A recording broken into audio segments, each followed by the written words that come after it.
Welcome to Indiana Sports Beat Radio, presented by Andy Moore Honda of Bloomington and Southern Stone Restaurant. Looks over the middle, second guesses, fires, throws. Does he make the catch in the end zone? Yes! Touchdown! Oladipo to win it. Another one! Another one! Oladipo! One! Huge hole! He's at the 30! He's gonna go! 10, 5, touchdown! Jonathan Taylor! Worked out by Burke. Bounces into Cody. Puts it up. Score! Now, from the Golf Club at Eagle Point Studios, here's your host, Jim Coyle.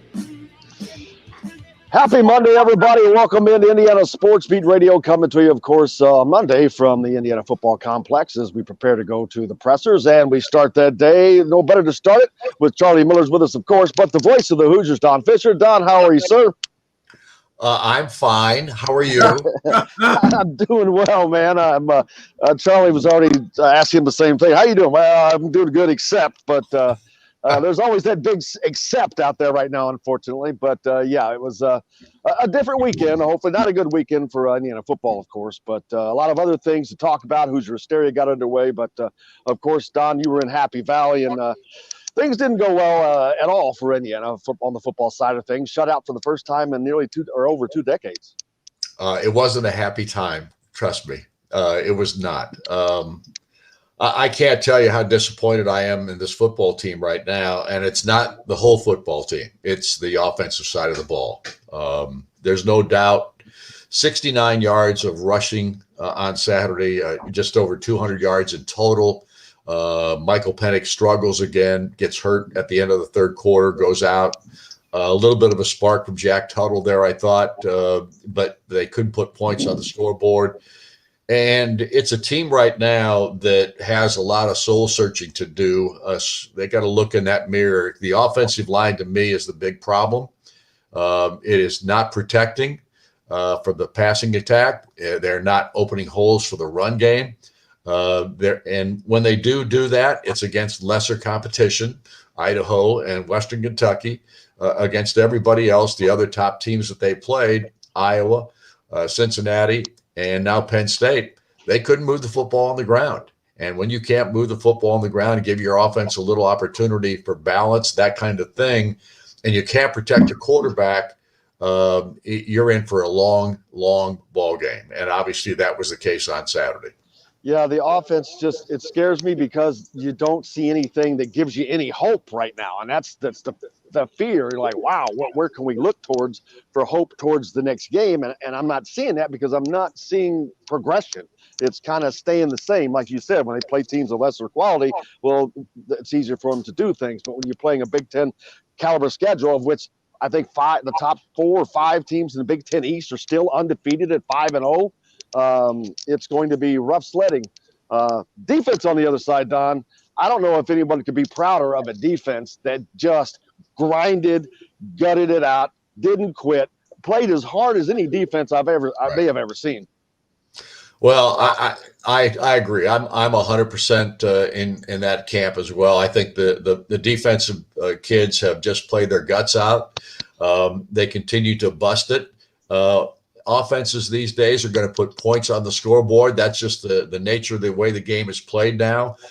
These passing attacks are so sophisticated. It's hard to keep people off the scoreboard unless it's Indiana. And that's taking a shot. But at this point, I'm taking shots because this team hasn't proved itself in any way offensively. And this defense was out there most of the ball game. 30-some minutes to 20-some minutes in possession time for Penn State over Indiana. The defense literally had to fight for their lives out there and did a really good job of it. Hung in there. I mean, you're not going to keep a team like Penn State with that kind of offense. You're not going to keep them off the scoreboard. They're going to score some points, and virtually everybody's doing that. I mean, look what Western Kentucky did against Michigan State. So look, it's all about the offense right now. It's about the quarterback position. It's about the offensive line, and it's about play calling. And those 3 things right now are all things that, thank God for the bye week, because this is a perfect time to try to fix some of those things. Yeah, I know, Charlie, you were watching the game and did a lot of studying and note taking on that. It wasn't really much to watch. Don, question for you: Are you traveling with the team, or you travel separate? I travel with the team. I've been traveling separately because I drove to Iowa and I drove to Western Kentucky, but I was able to fly with the team to Penn State. Right, because my insight more so comes from that perspective. Because I know, Don, I know you know what I'm talking about. Before the game, what you are hearing, what you're trying not to probably decipher after the game, what you thought was going to happen, and now everybody's solemn on the bus or whatever it might be. And the temperament. And to me, what I think this is, and this is my take, I think they believe the hype too much preseason. I think they believe the hype too much prior to. And I think it was too much on the potential of what they can become. And it was great, but they hadn't played a snap like Coach Allen talked about. That's great. We look good in the weight room. Right. But we haven't put this together. And I think that was a full warning about defenses ahead of offense. I heard another coach say that on the basketball side. Mm-hmm. Defense is ahead of offense. You can totally tell. Offense, you got to find some rhythm, and I don't think they have rhythm. And it's scary when you cannot move the ball and you have to throw the ball so much. It's easy to figure out. Yeah, I think, Charlie, you're absolutely right about the expectations of this football team and living with success. If you have to learn to live with success. Yes, sir. And Indiana's football team hasn't enjoyed that much success over the years. Now, granted, they were an 8-4 team the year before last. Last year, they had a terrific season in which they performed in front of no audiences and still played very well and did it on their own in that sense because they didn't have crowds cheering for them and all those kinds of things. But then they come back this year and expectations are up here. And the next thing you know, you get knocked off at Iowa. You didn't play well. You think, well, this is kind of an anomaly situation. We'll come back and play really well when we start playing these other teams again. Right. You have a Cincinnati game in which you dominate the first half up until the 2.5 minutes that led up to Micah McFadden getting knocked out of the ball game or being tossed out of the ball game for false targeting call. And you played great against those guys until that point. Then it kind of falls apart again. And now you don't know how to live with success, or you're not living with success, and it's disappointing. And so maybe that plays into the psychological aspect of kids and players and those kinds of things. But the biggest struggle with this football team now is simply on the offensive side. And decisions have to be made. Are we going to change personnel? Is that the issue? Are we going to change some offensive linemen out there, give somebody else a chance? Or are we going to change the quarterback position and give somebody else a chance there? All those things come into play at this point. And with all the injuries that Indiana went into this ball game with, and they didn't have many, but Tywan Mullen didn't play. That was certainly a blow to the defense, and yet they hung in there without Tywan in the ball game. Raheem Lane goes out late. Somebody else comes in, and they play well. You had Micah McFadden goes out of this game twice with the pinched nerve or whatever he had that he was dealing with, and still came back in and played some more. He's unbelievable, incidentally. He's just a terrific football player. But they got beat up pretty good in this football game. And so it's a great time for the bye week. It couldn't come at a better time for this team. Whether they can regroup or not is the big question mark here because right now things look very bleak in regard to what they're doing offensively. And what's in turn, that looks bleak in regards to bowl eligibility because now you have to start counting wins, and that's getting more and more difficult. As I said earlier, the top 5 teams in the Big Ten East are undefeated, man. So many other teams have gotten better, whether it's Michigan, Michigan State, even the Marylands and Rutgers have gotten better. But it's going to be a very difficult schedule ahead now, all Big Ten games. And all these teams are playing pretty daggone well. Minnesota with an upset over Purdue. They're on the schedule. You got Michigan State coming down. They handled Western Kentucky easily, scoring 48 points on them. So it's going to be Indiana has to find some offensive semblance quickly, or it's going to be a bad end of the season. I think that maybe the only bright spot in Saturday's ball game on the offensive side was Tuttle. And I say that, and he threw an interception. There's no question that was a lame duck throw. I thought the ball slipped off his hands. I don't know if that was what happened or not. But I thought Jack Tuttle, when he came in, this team had a spark to it. And part of that was because Jack Tuttle can run. He is not afraid to run. He ran and used his legs to get out of tough spots a couple of times. It just looked like the offense all of a sudden had a little bit more excitement to them, or flair to them, or whatever the case may be. But Jack has got to play without throwing those picks. There's no question about that. But give the kid credit. The first play comes in the ball game, he gets smothered. Oh my God! Oh yes, destroyed. First got planted. Hey, winding up, my chest hurts right now. Arm back just got planted. Like, and you know what? You talk about that, and now you got to give him room, because you're taking reps in practice, but there's a whole nother ball game. You're taking reps in the game, and when you're not expected to play, that's like that player-ready mentality to be ready, because you just never know. Injury, not playing well. Now I have to step up, step in, keep it simple as possible. Probably first several possessions. Right. But yeah, so for me, I think they have to analyze, what are you going to do with your offensive line? What are you going to do with your quarterback? What are you going to do on play calling? How can you make it now fit Jack Tuttle, if that's the case? Right. If finding out, I don't know, Michael Penix is hurt, to a place, a space where they got to replace him. But yeah, you got to figure some things out, because you got to show some different wrinkles at this point. Yeah, there's no question. Yeah. And like, again, I don't know what Penix's status is physically. Right. I mean, he may be able to come back and be fine. I don't know that. But he went out of the ball game. Tuttle came in, and I thought Tuttle gave him a spark. And he just looked better. Yeah, I mean, when you look at it from an objective standpoint, and I know coaches, they're trying to keep kids happy and all those kinds of things, but hey, the proof's in the pudding, and so far the pudding is not tasting very good. I exactly agree with you 100%, Don. I know this is a bye week, and because of that, there is no coaches show at Southern Stone this week, correct? Right. We're not having a coaches show. There's no press conference today, although they're now going to have a Zoom conference with Tom Allen at 11 o'clock. So I don't know what that status, if that means something, or Tom's just wanting to talk about what's going on with his football team, but we'll find out at 11 o'clock today. But so maybe we'll learn some things that perhaps we don't want to hear. At the same time, maybe it's just about, let's get this thing turned around, and here's a plan that we're invoking to go ahead with it. And we'll just have to wait and see. But something has to change with this offense. There's no question about it. Absolutely. While you were out of town in Happy Valley, Don, of course, Hoosier hysteria was going on here. The introduction of Mike Woodson, the Woodson era begins.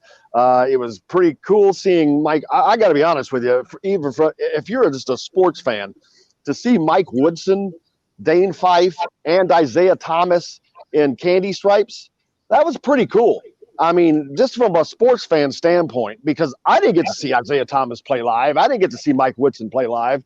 I thought that was a pretty cool thing, and see Dane Fife come out with his daughters kind of really brought that home of him coming back. I just thought that was a pretty cool atmosphere. Well, I didn't get a chance to see it. People talked about it, and everybody said the same thing that you're saying in regard to the show that they put on. I guess they didn't scrimmage or anything like that. They just had the contests and all. But the other thing about it was, too, to see the women's team come out there, an Elite Eight team that's returning every player from that team. You talk about Indiana basketball being right where it needs to be at this point for both men and women. That's a special thing. I always thought Hoosier hysteria was a really cool deal. I at 4 o'clock in the afternoon on a Saturday, I don't know why that was going on, but maybe it was to not conflict with the men's basketball or the men's football game and that kind of thing. But back in the day, we did this at midnight. Yeah. Charlie, when you were there, it was a midnight deal. It was Midnight Madness or whatever they wanted to call it. And it was packed. So maybe you want to go back to Midnight Madness if you want to get a full house. You know what I'm saying? Yeah, it was pretty cool for me to watch because it was different. It was different. And I watched like the introduction. Someone was gracious enough on Facebook to like record it. So I'm just watching it. And what I thought was pretty cool was, I love how they brought the women's out first. And pretty impressive what they've done over the last several years, and especially last year. Then to watch and get goosebumps, man, where Isaiah came out and was emotional. Dane with his daughters, the music selection that all the players had was interesting too. Because to me, the most interesting music selection was Coach Woodson listening to Notorious B.I.G. I love when you call him Big Papa. That was like, I was laughing, and he was over there. That's on your playlist, right, Don? That's on Don's playlist. Head dancing, and I'm like, man, this is a whole nother ball game. And one interesting thing that I heard that I definitely want to dive into with you guys is when he addressed the crowd, when he addressed the fans, he literally addressed the players and told the players, just play. Let me coach, you play. That to me was the biggest takeaway out of that, where, hey man, there's no pressure on you. Go out here and do what you know, love, and respect. And let me take care of coaching and guiding and teach. Like that to me was the biggest takeaway. And I text Jim and said, man, am I eligible? Can I play? Can I go back? Yeah. Because just he gets it. At least, I'm not saying they're going to win because of that. But when you got somebody telling you, man, go out here and muck it up, we're going to figure this out. That's the best feeling ever in the world. Well, I think Mike, I tell you, he what he has done at this point is he talks, and he's 63 years old now, right. But he talks so that you can understand him. You know exactly where he's coming from, and the kids relate to him because they know exactly where he's coming from. So I agree with you 100% on that. I will say this, Charlie. I have no idea what you just said in regard to music and the music. Yeah, I got you. And I like that.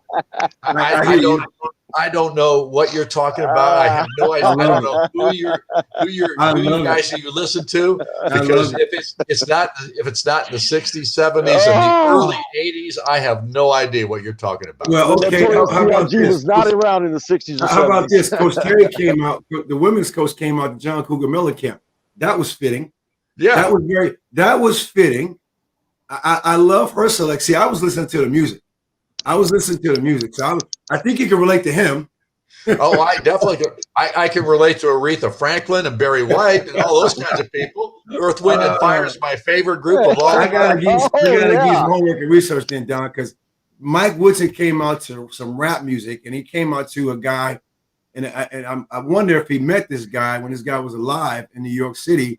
There's a very popular rapper named Notorious B.I.G. and the song was called "I Love It When You Call Me Big Papa."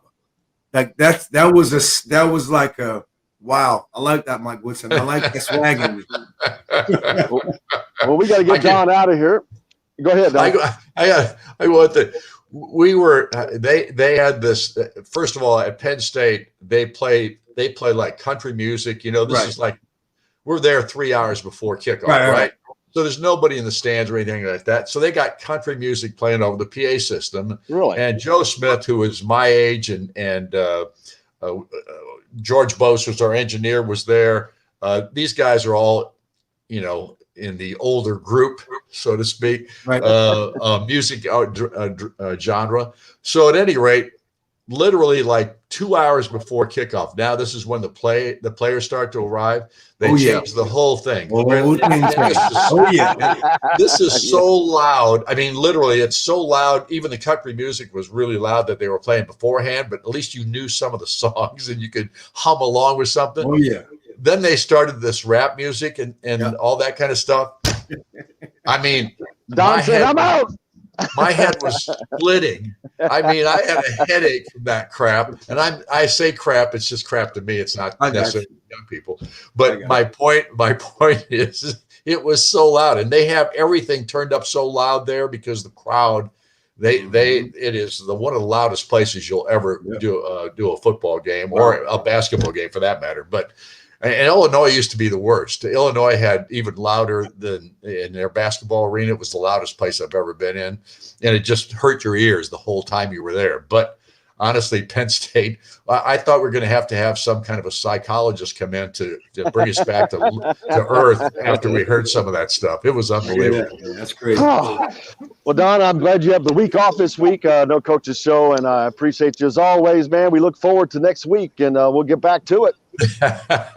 Appreciate it, guys. Thanks for having me. All right, Don, thank you, man. Appreciate it. The voice of the Hoosiers, the great Don Fischer, joining us here on Indiana Sports Beat Radio. We've got more coming up. We'll be back with it right after this. We'll be right back to the Golf Club at Eagle Point Studios for more Indiana Sports Beat Radio with Jim Coyle, presented by Andy Moore Honda of Bloomington and Southern Stone Restaurant. Whether you're looking for... That was awesome. He must not have I think we must be his last segment, because he went long. Oh, good. He's all about being on time. Yeah. Good. Who else? Do you know who he goes on? Oh, several. It's only 9 o'clock though. That's why I'm like, if we're his last one, they're all early. They are. I think he wants to be done for whatever reason by 9, but he does do dockets. Now, what's his situation though? Now, isn't he just got like no idea, ESPN man, or something? Man, I don't. I keep up with Jim Coyle. I don't worry about dockets. Is he considering a Barstool opportunity, or no? He went to Outkick. That's right, Outkick. Yeah, good old Clay Travis. So there's no press conference here today, which means I didn't have to be here today. Right. I thought he just said they were having one though. I thought Don just said they were having Zoom one. on Zoom. Oh man, I'm so mad. The one day you get up really early. I think it's smart for Coach Allen to do this. Yeah, because you want to. You got to, especially after a performance like that. You can't have a whole week off and then come back. No pressure today. I'm like, damn, I could have stayed home, man. Yeah, you got to go ahead and address. You got to address some things and put some things out proactively. The Michael Penix issue is one thing. Right. Well, exactly. They can't let that hang out. Yeah. You need to get ahead. What else I just realized, John, is I don't do my live reads.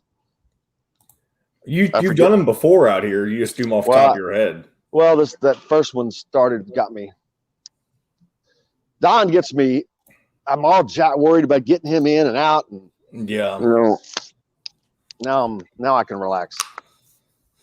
At least you don't have to beat the press conferences. You still go straight home after this. No, I got to watch the stupid Zoom.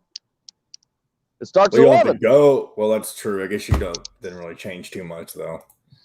I wonder if it's going to be just Tom Allen, though. You're not going to be there for a whole 2 hours, like when they go through the whole. No, it is not, because they're not going to be having the players anymore, because they found out it is a secondary violation, because they're actually off today. It's not a practice day, so they are not supposed to be doing anything. Gotcha. All right, I'm going to bring us back in. To Honda Pilot, all the trims for 0% APR financing over 48 months and $0 down. Or how about a brand new 2021 Honda Passport? Also 0% APR financing over 48 months and $0 down. Get more to your door with AndyMooreHonda.com. Come see us at the all-new Andy Moore Honda, now in Bloomington. This segment is brought to you by Remax Advanced Realty, Indie Home Pros team by Cheryl Sizemore. Now back to the Golf Club at Eagle Point Studios for more Indiana Sports Beat Radio with Jim Coyle, presented by Andy Moore Honda of Bloomington and Southern Stone Restaurant.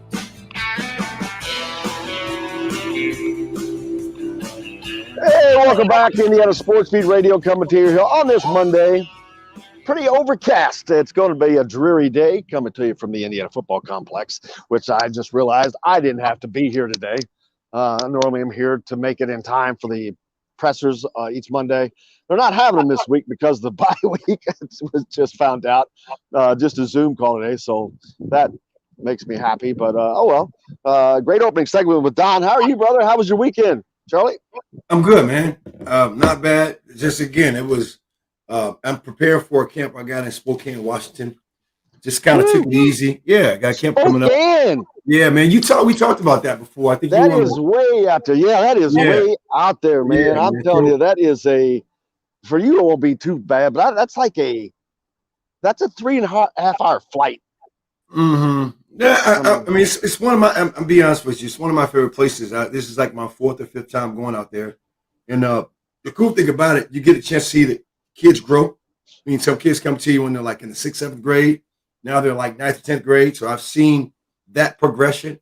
So yeah, that's it, man. Just and happened to watch the football game. I wanted to spend some time watching the game, just to provide some insight and not really. I mean, offensively, it was what it was, but it wasn't really a good game. Like Don said, I mean, Don hit it. It's all offense. It's It starts with the play calling and it goes to the offensive line and Michael Penix. And I'm not going to sit here and poke holes and all that stuff because we've got a lot of games left. But the truth of the matter is, they've got to change fast. But I just don't see the ability to change because this is who they are. This is what they are. This is what they decided. They decided that Michael was the guy a long time ago, and that's where they put all the eggs, I think. And Jack Tuttle was situated behind him, it sounds like. And I just wonder, had they just kept that even right down to the end, how it would have gone. I don't know, because then it makes you start to wonder about the development of the quarterbacks. Have either of these quarterbacks developed? And now you have to start asking questions about that. And I don't think they have personally, but that's a whole different situation. Same coach, unfortunately, is the quarterback's coach and the offensive coordinator. So you're going to have to start asking questions there. And, of course, there's no sense in doing that with however many games are left, or 8, 7 games left, whatever. At the end of the season, though, that's going to be a gigantic issue because unless something gargantuan changes, I don't know how Indiana is going to qualify for a bowl game this year. And that is shocking to me from the talent I know that they have on this team. It is beyond shocking. But now one of the other things is you have to give credence to is the improvement of the teams in the Big Ten is unbelievable. I think is still the top 5 teams undefeated, or is it now down to 4 because Maryland got destroyed by Iowa? How about that too? Maryland gets destroyed by Iowa. They go on the road. That was an opportunity. I'm like, well, that's going to be interesting to see how this happens because Maryland's been playing well. Tonga Vailoa's been playing well. So this is going to be kind of a stretch on their knee. No, they just destroyed them. They put 51 points on Maryland on the road. So Iowa that's one other unique stat. Indiana's 3 losses, Charlie. Those 3 teams are all ranked in the top 5 right now. Right. Well, and going back to Indiana, to me, this is interesting. I wonder if it was a thing where they really wanted to build Michael's confidence, being injured, and then also probably, I mean, I'm not saying it's right or wrong, probably reassuring him you are the starting quarterback. Like, get back healthy, get back on the field, and you don't know that dynamic. I don't know that dynamic, but just as a player, from player experience, you're gonna need that confidence. You've been in and out of injury for 2 years. You can only think about where Jack Tuttle's at, knowing that he won't be given the starting job. He's gonna come in sparingly. So now I think this conference, I think we're gonna hear a lot about what's to come. In a sense, injury to Michael Penix, where he's at. And then, like I said, I think Coach has to get in front of a lot of this stuff that he address it this week so he can just focus on what they got coming up the following week. I think the biggest question is going to come down to, and this has always been kind of an issue with Coach, his methods have worked. There's no disputing that. He has brought notoriety to Indiana football over the last couple of years that they haven't got. But his methods have also kept them where they are, in my opinion, because the loyalty that he has shown to certain people has kept them back. And I think that this is exactly one of those situations. I said it 2 years ago on the air when Kalen DeBoer left. I knew what they were losing. That's why Fresno State is now 5-1 and ranked in the top 20. You know, Fresno State has not been ranked in the top 20, and God knows how, if they ever. He goes out there and does that because that's what he did. And I knew that that's the kind of genius that you could just see that. But now that that momentum was there and could have been sustained and catapulted because you could have brought in anybody you wanted. You could have brought in the hottest young talent to take that position, and instead it was a loyalty thing. Just because, see, I don't believe in that. I think that you have to put, if you're on a football field or a basketball court, you're going to put the best players on the court or field that can help you win the game, period. Yeah. And I don't think that that is what's happened a lot of the times in the coaching situations. Yeah. They have not always put the best person in the position for the team to win. And I honestly said that 2 years ago, and I'll say it again. I think it's coming to fruition. You got to also go here, right? You only have so many players that can take so many reps. You only have so much time in practice. Now you got to question, in a sense, what are the depth charts looking like, right? If this is all you have at your best, and you're going to give your best guys who you feel are going to put you in a position to win, but they're 70, 69 yards being rushed, and you're throwing the ball like me I saw Forrest said, they're predictable. Yeah, you can pretty much see the lineup and you see what's coming. So if you think about somebody studying Indiana, you kind of have an idea as to what they're going to do. So it is interesting, right? You said, and that's true. A lot of times what you bring can sometimes be a detriment. It's great what you brought, Coach Allen, but now it's almost like, is that loyalty hurting you where you're not saying best man's going to get the minutes, best man's going to put the possessions? Well, we'll see as we go forward what they can do because the schedule gets more difficult, like I said. The Big Ten, my gosh, the Big Ten East is a freaking gauntlet with those 4 undefeated teams. You've got 4 teams at 5-0, or not. No, Ohio State's not undefeated, but so who is undefeated besides Penn State, Michigan? Those are the only 3 left in the Big Ten East that are undefeated because Ohio State has a loss. Maryland took a loss. So, yeah, I guess it's the 3 top teams in the Big Ten East. But I think that they're 19-1. I think it's the top 5 teams are 19-1. Yeah. Or 2 now, or whatever it is. But it's like incredible. But like you said, the schedule is not getting easier. And Ryan, I don't know if Jim can relax, man. I don't know if this is how is it? Again, I'm just a fan because I went to the school. I want to support, but I don't see this getting any easier.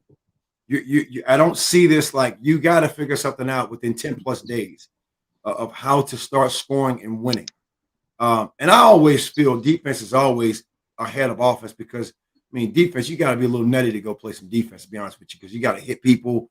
And there's no pressure like scoring points, right?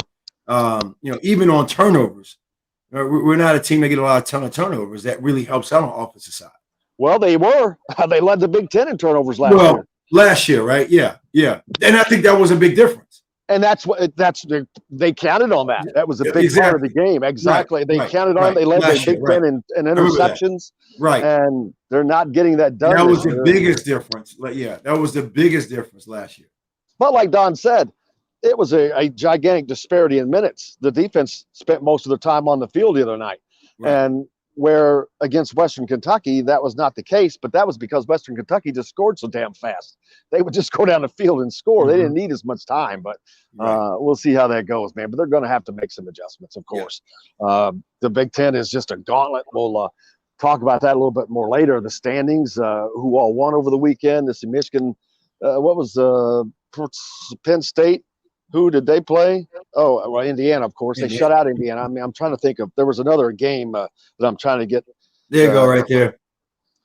There you go. There's the scores. But I get a little closer to see that. A lot of points. Talk about the Iowa and Michigan. How about Michigan? Michigan goes to Wisconsin and puts 38 on them, first of all. Wisconsin is not the team that most people thought they were going to be. But how about the 48 points Michigan State scores on offense? That's a lot of points. Indiana was only able to manage 33 against that same team a week ago. Illinois gets a win over Charlotte, which is a meager team, so that helps. Illinois gives them their second win of the season. Now, but the sad thing is Illinois has as many wins as Indiana does right now. Rutgers puts a pasting on Rutgers 52-17 or 13, as you can see. Penn State scored. Minnesota going to Purdue. There's a little upset. That's going to hurt Purdue. Purdue is like Indiana. They're a little bit better off maybe, but they're going to have to count wins for bowl eligibility as well. But maybe the biggest surprise is look at Nebraska. Yeah. 56 points, man. 56 points they put on Northwestern, who is just reeling after being the Big Ten West champion last year and playing in the Big Ten championship. But now they're dumped in the bottom. But so teams are getting better. Nebraska's getting better. Indiana's kind of slipping, and you're seeing slippage, and that's not a good thing to see because it's not just about the play. It's about the momentum they had built with fans. All that hard work that they had built with building up the fans, and when that goes away right about the time that basketball comes in, right, man, they're going to become a distant memory quick if they don't recapture some of that happiness, I guess you'd say. Well, no, you just said it, and I've been around there when that stadium looks bleak, and that's not a good thing because now that you almost lose the players interest, unfortunately, because that 12th man that means a lot. Fan support means a lot. You need that, especially at home, where now teams are coming in feeling it's a home game, right? I was just watching Penn State. It was just business as usual, right? When they were playing, just on both sides of the game, offense and defense. But we just had no answer. And that was scary. We just had no answer. None offensive. None. We're going to take a break. When we come back, we'll talk about Hoosier Hysteria. We'll hear from Tamar Bates and Xavier Johnson, what they thought of their first experience. We'll talk about seeing Isaiah Thomas there and Dane Fife and Woody coming out in the candy stripes. I thought that was pretty cool. But plenty more coming up on Indiana Sports Beat Radio, brought to you by Remax Realty, but Cheryl Sizemore. Make sure reach out to Cheryl at IndyHomePros.com. I'm sure she doesn't mind being compared to Cheryl Crow. But make sure you give Cheryl a ring. We're back with more Indiana Sports Beat Radio right after this. We'll be right back to the golf club at Eagle Point Studios for more Indiana Sports Beat Radio with Jim Coyle, presented by Andy Moore Honda of Bloomington and Southern Stone Restaurant. Whether it's a celebration or Cheryl Crow, that's funny. Timely. Funny. You know what? It was pretty cool too. They came out and the players and boys, men's and women, it had the candy striped shorts. I thought that was pretty cool. Those are new, man. Yeah, I thought that was pretty cool. Yeah, you have to get you a pair of those, man. Man, I sure do. I'm hoping. I guarantee you, all you get is place a phone call. Hey, man, I need me a pair of them shorts. Exactly. All right, they on the way. That's pretty cool. I like those. That was pretty cool. Yeah, they were pretty popular. I'm sure they're going to be selling those by the dozens. Oh man! If they're not, they need to print them. Let's see. We'll talk about Hoosier Hysteria, and what else you have to talk about. We need to make sure we get you a solid segment in of anything you want to talk about.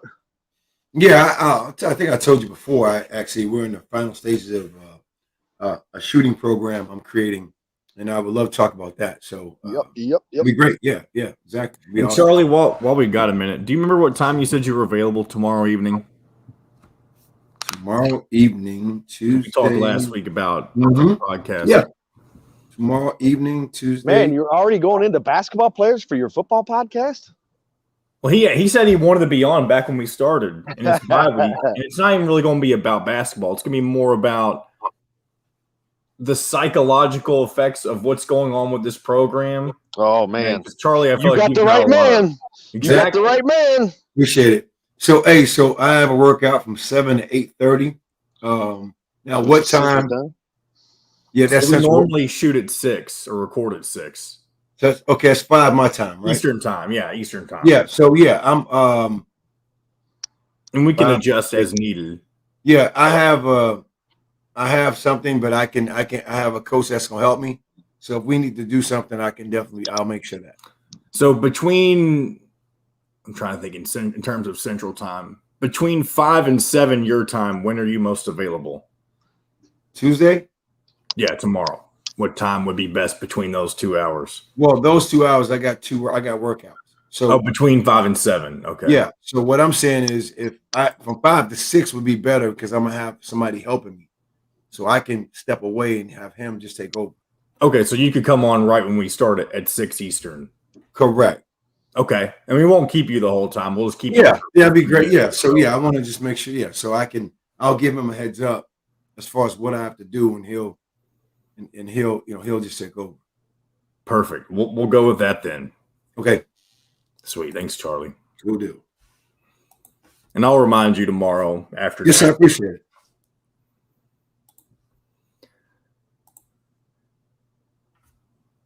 All right, I'm gonna bring us back in. And help me buy my dream home. And I know you'll continue to be there for whatever my future holds. Because you're my BFF, banking friends forever. Right now, get free checking with online banking and all the products of big city banks with hometown service. With First Federal, you can do that. This segment is brought to you by AAA Insurance. Now back to the Golf Club at Eagle Point Studios for more Indiana Sports Beat Radio with Jim Coyle, presented by Andy Moore Honda of Bloomington and Southern Stone Restaurant.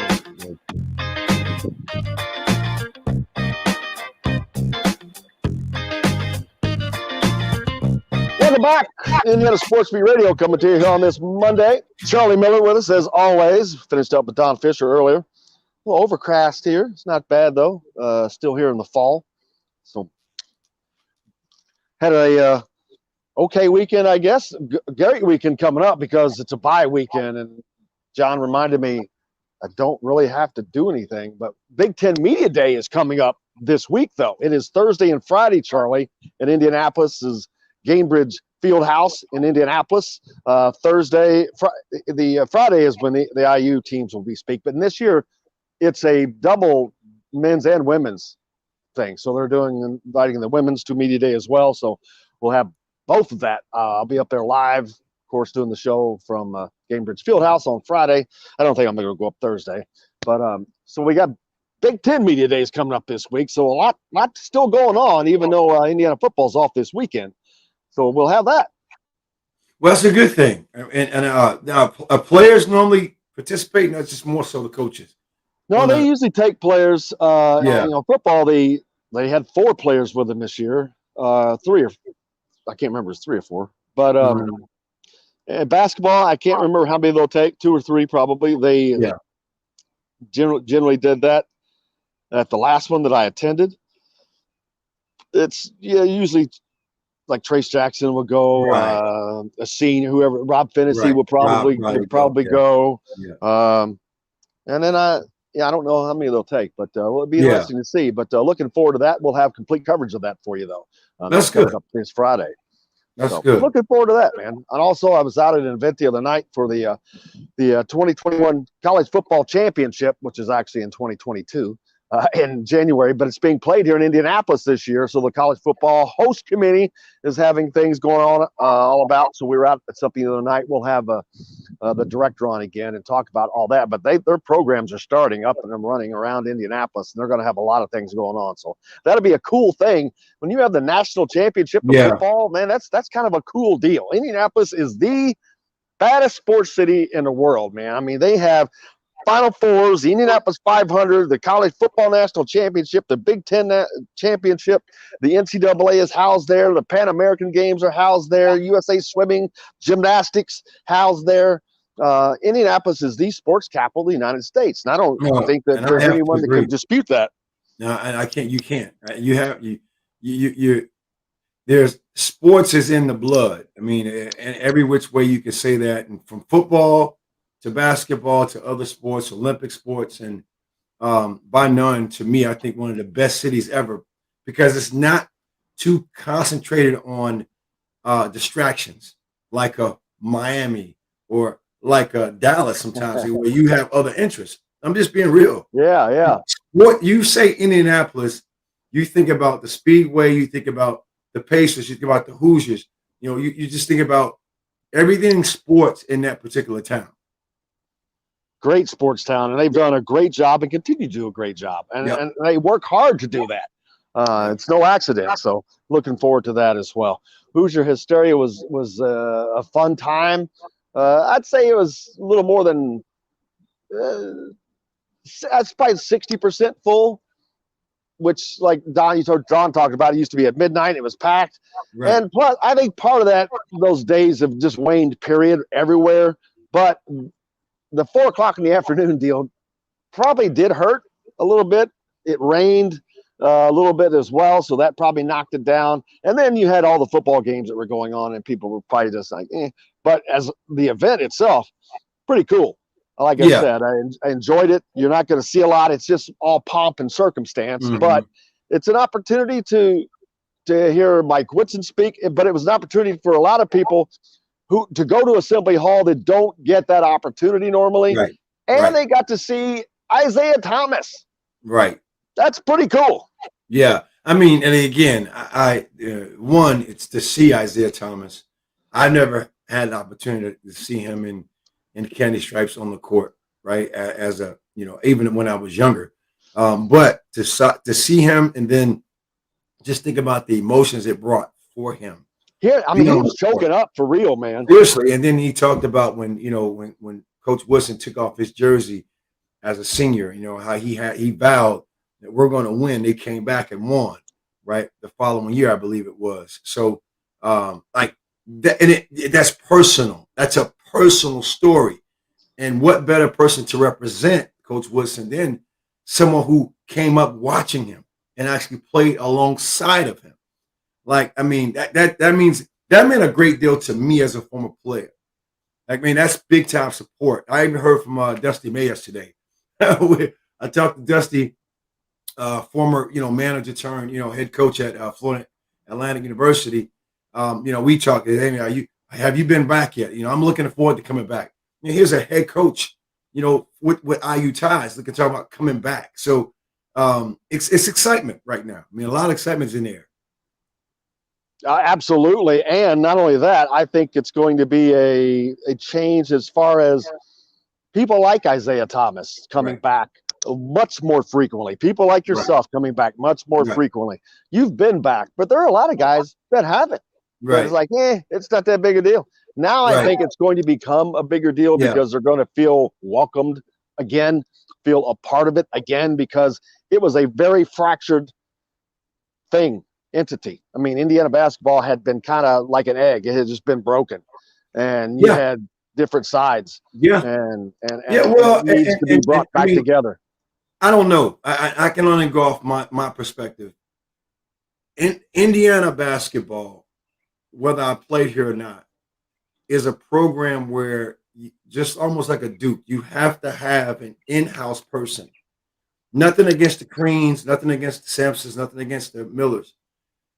It was not the same for 10 plus years where you just don't have a lot of communication. There was no communication as far as I'm concerned to former players. And I don't know if that was just, okay, we want to go a different direction, who knows, whatever. But to me, this is a program just built off tradition. I'm not saying tradition can be broken, but like, you have, it's just that way, Jim. You got to have somebody with ties. Yeah, right? I was say, when you have someone that doesn't, it's not that they're always purposely doing it. It's not on their mind because it was never in their mind. Right. It's an experience that they never experienced. So it's not something that they ever think of. Tom Crean probably tried to do a little bit. I guarantee Archie didn't, because Archie didn't care. I don't think he didn't know anything about Indiana and didn't seem to care to learn. Yeah. But exactly, you have to be a part of the fabric. Yeah. You have to try to make others a part of the fabric and make it an all-inclusive thing. And I think that's the biggest thing. It is becoming inclusive again. And I think the fans will see that, the former players will see that, and the recruits will see that. It's important for recruits to see that kind of love. I mean, when you see an Isaiah Thomas come in, there was a lot of recruits there on Saturday. So all those recruits got to talk to Isaiah Thomas. That's right. That's a big deal, man. That's a big deal. And get to see a side of him that you don't typically see if you only think about him playing for the Pistons and being a part of the Bad Boys and his relationship with Jordan, his relationship, on NBA TV, you get to see a side of, man, I came from the South Side of Chicago. I was a kid who chose to come here. I left. I had an opportunity, but what a place to live. What a place to be at. Like, that's a whole nother take and perspective you're gonna have, because now he becomes one of the guys. He just so happened to go off and do a lot of great things in basketball, but from a recruit standpoint, it's like, man, I want to be a part of that. That's a primal cue. I have an opportunity to be just like him. I can be just like him one day. NBA All-Star, NBA champion, right, NCAA champion, right, and someone who played at the highest level. And it shows that you come here and do that. At the highest level, whatever happened, right? He coached in college at Florida International University for a while, right? He coached for the Knicks. He coached in the NBA. You win, lose, draw. You've done it. You've done it. You were a college player, a perennial All-Star in high school. You went to college and did a great thing for a couple of years. Went on to the league and did a great thing. You put a mark in the NBA. No layups, right? I mean, seriously, right? Hey, no one. I mean, bad boys. We had shirts in high school. We had shirts. We the Cobras. We had bad boys. We had bad boys. And if you go back, that's because that's what the shirts were in Detroit. Bad boys. Literally, we had shirts that said "Bad Boys Cobras," right? And you take it on that same kind of moniker, So, pretty cool. Ross said something. I don't have the comment pulled up about the infamous boot this weekend. I'm not sure who he's talking about. I know Kristen Lander was wearing a boot, but I think he's fine. All that stuff's precautionary. Yeah. It's all precautionary because they weren't doing anything. So there's no point to them out there trying to do stuff on silly contests and whatnot, 3-point shooting contest, the dunk contest and all that. And how about Parker Stewart winning the 3-point? Now, I'm not surprised he won it with Grace Berger, but yeah. Parker Stewart, we talked and heard about his potential to be a prolific shooter. Well, winning the 3-point contest is a good start for that. So he can obviously stroke the ball, and that's good to hear because Indiana is going to need someone besides Miller Kopp who can put it in from beyond the perimeter. I'm going to be positive, man. We all can shoot the ball when there's no pressure. Hell, I mean, you're in college, dude. Hey, look, I'm being real. Like, I can go outside right now and shoot 7 for 10. I mean, I'm nothing against it. I mean, it's a whole nother ball game when the lights are on and the zebras out there, aka the referees, right? And so you hope that continues. You hope that that's something to look forward to. Not gonna read too much into it, but hell, I mean, Jim, you shouldn't be at a Big Ten school if you can't make 7 out of 10 threes with no pressure and smile on your face. That's true, and that's how it's got to be. You have to have that kind of attitude. Yeah, you have to have. People understand. That's the attitude you have to have. Yeah. Shit, I'm shooting my leg. Waking up at 7, 8 out of 10. And it's like that's a regular like Woody. day. Yeah, that's like Woody, man. I mean, I swear, I love hearing him talk because, like Don said, he's one of the. Yeah, it's not he talks to where it's not that they obviously understand it, but I think it's more about being just direct to the point.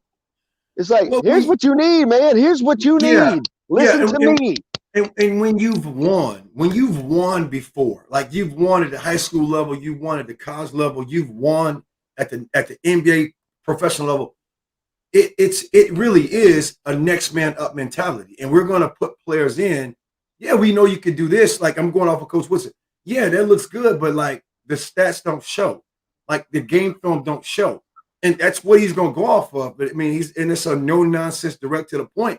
Like that's great, you could do that, but like how are you responding in game to these situations? And that's what I feel he's going to bring to the table. Just a realization of that's all great training and all that stuff, mentality, great. Can you bring it to the game? Can you integrate that and play how you practice? I think that's what he's going to bring to the table. Then you've got guys like Thad Matta. I don't know what his input is, but you've got guys like Dane Fife. Yeah. I know what his input is. He's fiery. He's got great knowledge. He's been around Coach Izzo for almost a decade. Yeah. He played for Coach Knight. Right. He has a lot of different qualities that he brings. The toughness. Yeah. I mean, toughness. Yeah. You've got to be tough out there, man. Yeah. You can't be. You've got to be tough. You can look at somebody like Dane just kind of as an outward look. I don't know. I mean, I haven't spoken to Dane in a long time, but just watching him play, how he was as a player, and what he was what he meant to IU as a player.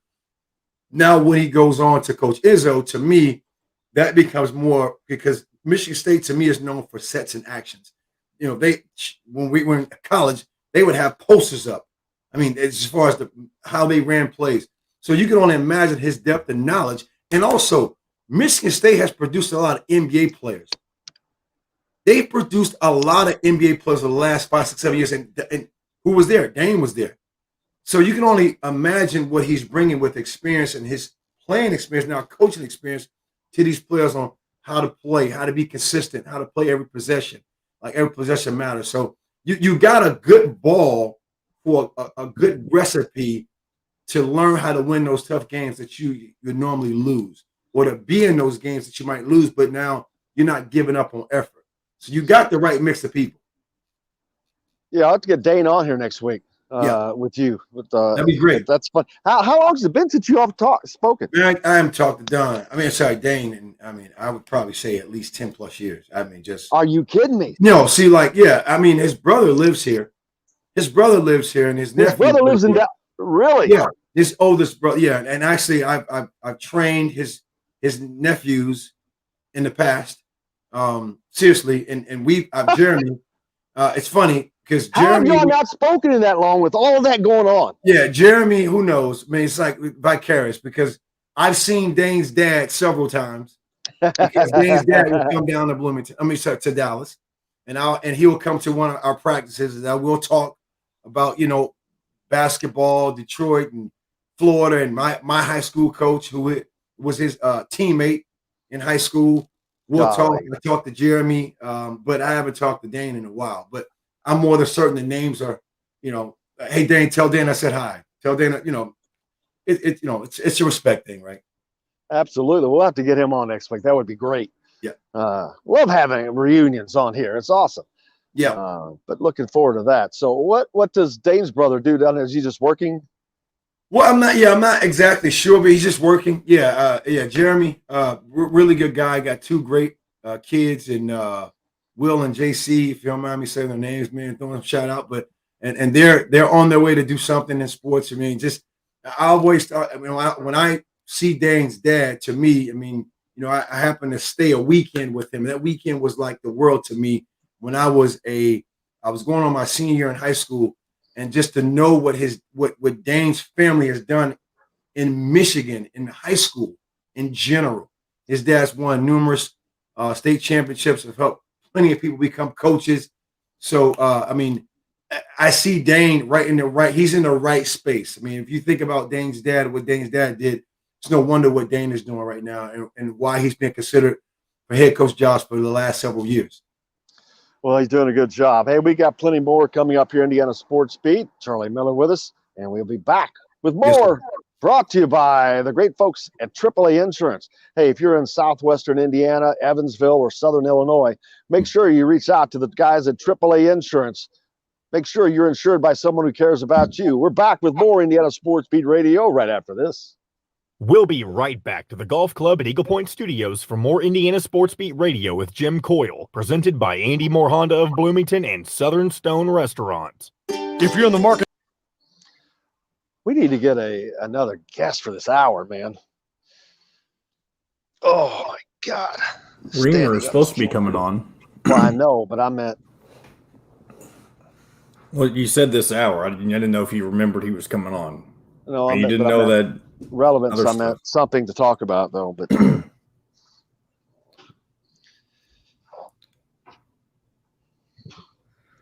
wow, I'd rather have stayed home and done this one. But it's good to be outside, I guess.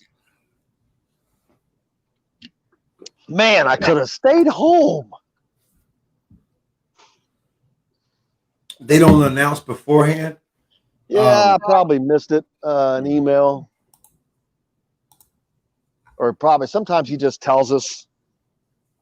By the way, I do have the clips, the 2 clips, Xavier Johnson and Tamar Bates, if you do want them. Yeah. And here's Jim Reamer. Yeah. What's up, guys? Sam Locke. Hey, Jim, how you doing, man? Hello. Good. You know what? Let me open this real quick.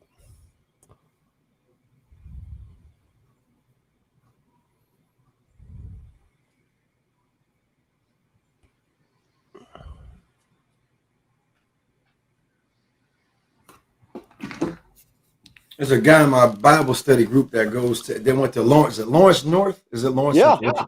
That's Lawrence North is where North or Central. That's where Leary went, Lawrence North. Okay. Yeah. Yeah, he went And to several Purdue. others. He ended up going to Purdue. Yeah, so pretty cool. Larry almost went to Purdue. Ah. but Matt Painter went there instead. Hey, look. Are you saying that Leary could have been the coach of Purdue? Well, possibly, I guess. I'm just saying, Painter, right? Think about it. Michael Lewis grew up with Purdue bed sheets on. Oh man, I talked to some guys from Jasper last night. That's funny. Yeah, that was funny. Hold on. I'm looking for something to talk about. Hold on one second. All right. Sam's Restaurants has multiple locations and something for everyone. Sam's Restaurant in Fisher's has homemade coffee cakes and much more. Sam's Place in Broad Ripple has wings, tender steaks, and seafood. Sam's Ale House in Carmel and on 86th Street in Indy have a long list of craft beers and all of the right foods to go with. Plan a day on the links at Eagle Point in Bloomington, then stay for dinner at Sam's Clubhouse. Sam's Restaurants, professionals in the art of food and drink. This segment is brought to you by Andy Moore Honda of Bloomington. Now back to the Golf Club at Eagle Point Studios for more Indiana Sports Beat Radio with Jim Coyle, presented by Andy Moore Honda of Bloomington and Southern Stone Restaurant. Welcome back, Indiana Sports Beat Radio here on this Monday. Jim Coyle with you as always. Charlie Miller as well. Jim Reamer joins us. Hey, man, the Colts. How about the Colts? Man, they looked good yesterday. I don't know if anybody watched the football game, but they got off the offensive schneid, man. They look good. They went down to Miami and beat the Dolphins. They beat Jacoby Brissett, who was quarterbacking the Dolphins. So a big win for them yesterday. They looked pretty good doing that. And then last night, the New England Tampa Bay matchup. How about that game? That sucker goes down to the end. Tom Brady's able to bring back Tampa Bay and get the win in that rain. I guess it was fitting. He also sets the record for most passing yards ever in the NFL. And very appropriate that he does that in New England rather than at Tampa. But I guess kind of a cool night for him. It seemed like all the teammates were welcome. He got a hug from Bill Belichick even afterwards. Very short-lived hug. It was like, boom, boom, man. It was funny. But that's kind of but he shows no signs of slowing down. Yeah, that was short and sweet, and I think I thought it was a lot of fakeness, to be honest with you, too. It was like, hey, okay, let's just get this over with. Yeah, he don't want to hug anybody, man. Hey, Bill Belichick turned his head. The ass out hug. Got the ass out hug. Right. Yeah. Oh, yeah. No chest whatsoever. That happened during the game or after? It was after the game. After, okay. After the game, yeah. As soon as it was over, I made a beeline to my car, so I was. Yeah, no, it's pretty cool because to see I'm like sitting there like, man, that dude the game was just set up for him. The last drive, put the kicker in position, kicks the field goal. Oh man. I mean, come on, you can't. I mean, it's like it's destined. It's like it's set up for him, right? Rookie quarterback does his thing, Matt Jones. I mean, not rookie, but that dude looked good. Yeah, he looked really good, looked solid. You know, you hope he can continue to follow this up next week for the Patriots. But how dangerous are the Patriots are going to be good again really quickly because they've got a good quarterback, and you put a good quarterback under Bill Belichick, damn it, they're going to be good. They have been for freaking ever. So They'll be back. Well, a lot of that, but a lot of that too. What we go back to, it seems like we always come back to talking about stuff like the offensive line, and giving guy, given. Well, we don't talk about offensive lines today. That's not a good subject. Right. That's where I go with that. I didn't get to watch Indiana play, but I heard some of it, and I know that was an issue, and I think the Colts kind of cleaned that up a little bit yesterday, at least it has been for the most part. Yeah, because they had looked very similar this year. Indiana and the Colts offenses had looked very similar. All of a sudden, the Colts changed their deal. I don't expect that change, unfortunately, from Indiana. We'll see. I hope it does. But man, Michigan State, the next opponent coming in, it's going to be a tough one. They handled Western Kentucky. Western put 31 points on Michigan State, the same amount they scored against Indiana, but Michigan State scored 48 points against Western Kentucky. So we'll see. It's going to be a daunting game. That's 2 weeks coming in. But had Hoosier hysteria happen over the weekend, Jim, which was just a nice pomp and circumstance event. But it was the introduction of Mike Woodson and Dane Fife, reintroduction, I guess I should say, of Mike Woodson as the head coach, Dane Fife on the staff as well, Isaiah Thomas in the house. It was pretty cool seeing all that, and the fans enjoyed it and seemed to get what they wanted out of it. And I think this team is really together. Charlie, you always talk about that and how important it is, and you can look and you pay attention. And this team seems to be really, I don't see any parts, falling off, if that makes sense. Yeah, well, you hope there's no dissension, right? You hope that they're bonding together, and I think they're going to bond together more so than anything, based upon, to me, the departure of a Coach Miller, and you're going to have more camaraderie. Now you got the new guys coming in. You got a lot of new pieces, but you still got the same team, right? I mean, it is what it is. Well, they've not played a game yet, so I mean, or like a game that counts, I guess. But I mean, some of that stuff will be, not that it breaks a team or even rattles a team, but some of the individual attitudes will be sometimes based on what their role is under the new coach, and it may not, if it's far enough down the pecking order, it may not matter, stuff like that may not shake or even hinder a team. So, but each of these guys have to find their new way with the new coach. It's the way they have to learn each other. The coach has to learn players, right? Players have to learn coaches. So, well, and my last point, it's going to be it's when it's all good now, but like you said, it's going to be when adversity strikes. Are you prepared, or are we going to see the same? Are you going to see them fight out of it? And I think that's the TBD at this point. Mm-hmm. You had a couple of guys, or several, but at least two of them making their first appearance in front of a Assembly Hall crowd. Tamar Bates, obviously a freshman, and Xavier Johnson. I don't know who you have first, John, but we got to speak to them after the game. So let's hear what they had to say. I mean, he's a GOAT. So I mean, that's one person I look to play like. He did a lot here. He's a GOAT. So I can't say nothing about him. Well, that was quick and short. I think that was Xavier Johnson talking about Isaiah Thomas speaking, and what it meant to hear him talk. He spoke for about 10, 15 minutes, and I really believe the players listened to what he had to say. I mean, you have to. This is a guy who's been at the top, man. So you would think that they have to listen to him. But also Tamar Bates, who's a freshman. Wide-eyed, was not even born when Isaiah was playing, but he knows who he is, and very well aware of the exploits he's accomplished. But let's hear what Tamar had to say after the game. Just about what it takes to win, really.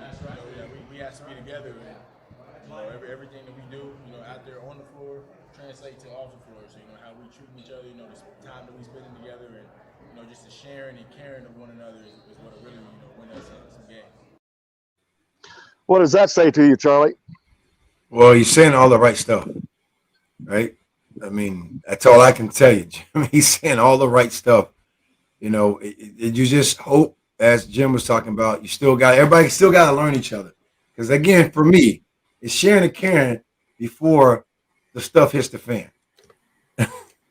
Are you gonna still play the same way? When things aren't going your way. That's just again another thing for me, just a TBD.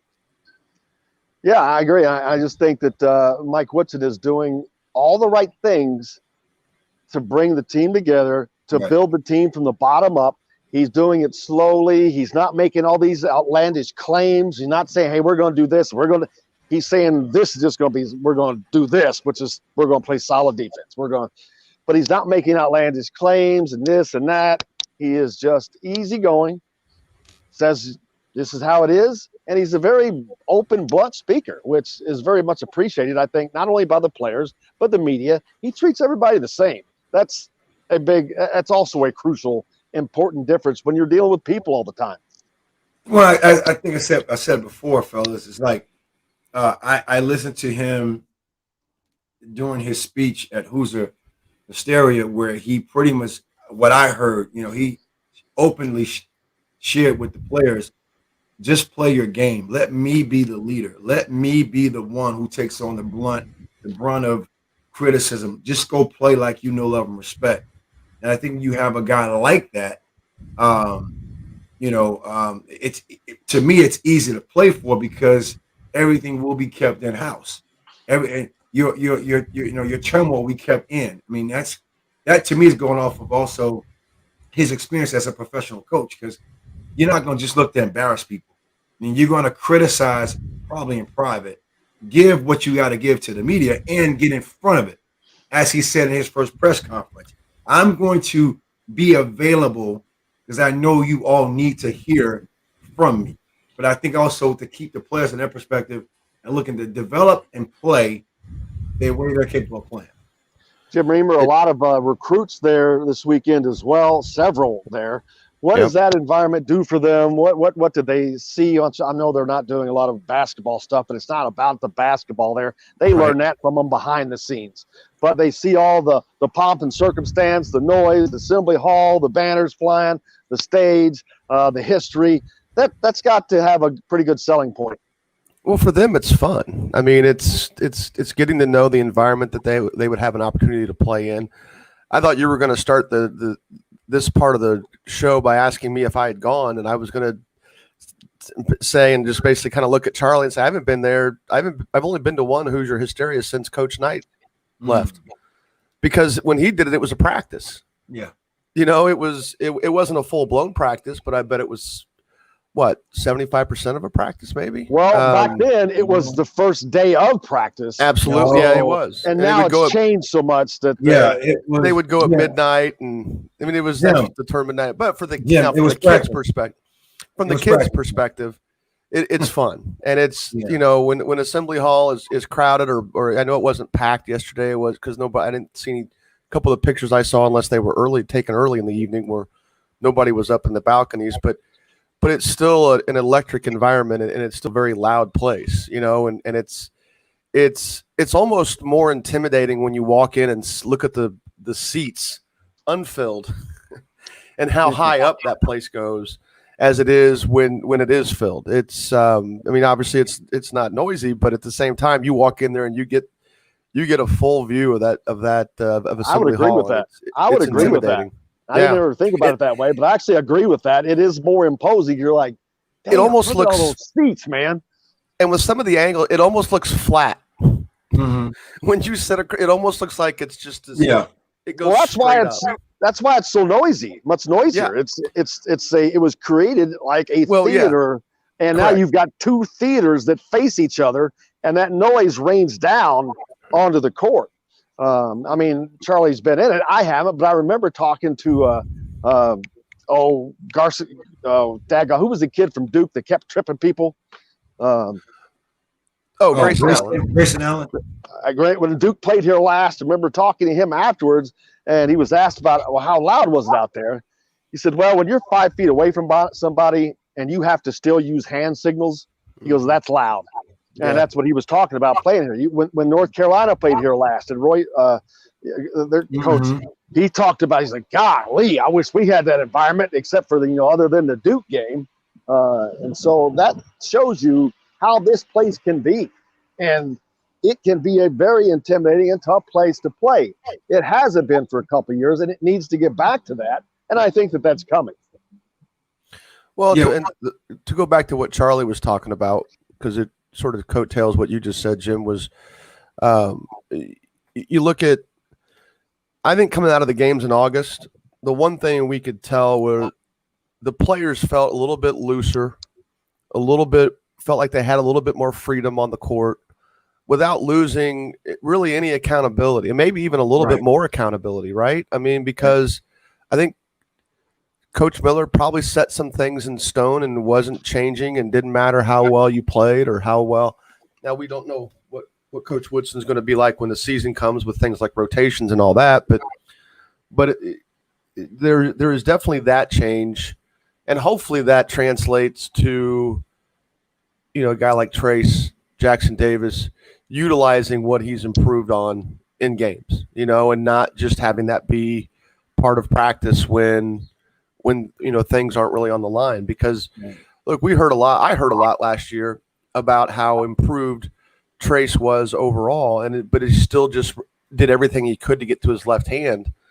And you think of how good he can be when he starts to be a little bit more unpredictable, because obviously he was really good last year, and if he starts breaking out things that he's really improved on in games because he feels like he has the freedom to do it, and the space to do it, that's the key thing too, right? Having the space to do it. I mean, I'm looking forward to this year. It's been a little bit a while since I've looked forward to a season like this, but so I'm pretty optimistic on what we're going to see.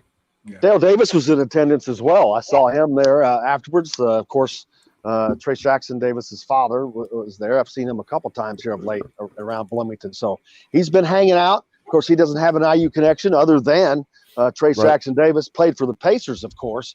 Was a star for the Pacers, but it's cool having those kind of people around as well. NBA talent, that's another thing I think that these guys are going to get a big taste of. NBA guys that have nothing to do with IU, just NBA guys that will come through because of Mike Woodson, guys that he's associated with, coached, and all that. And that in and of itself also is great just to have around.